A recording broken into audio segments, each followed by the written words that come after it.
আসসালামু আলাইকুম। আমি মাইশা ইসলাম লিয়া।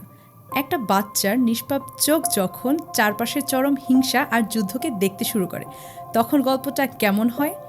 জোজো র্যাবিট হলো তেমন এক আবেগঘন এবং হৃদয়স্পর্শী সিনেমা। দ্বিতীয় বিশ্বযুদ্ধের ব্যাকগ্রাউন্ডে তৈরি এই সিনেমার ছোট্ট জোজো অন্ধভাবে হিটলারের আদর্শে বিশ্বাস করে, কিন্তু গল্পে আসল টুইস্ট আসে তখন যখন সে আবিষ্কার করে তার নিজের মাই ঘরের দেয়ালের পেছনে একজন ইহুদি মেয়েকে লুকিয়ে রেখেছে।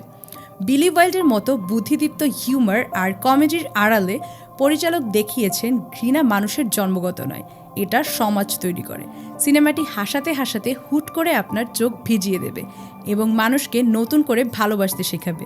ঘৃণার বিপরীতে দাঁড়িয়ে মানবতার এই অমর গল্পটি কি আপনি দেখেছেন? কমেন্টে জানান।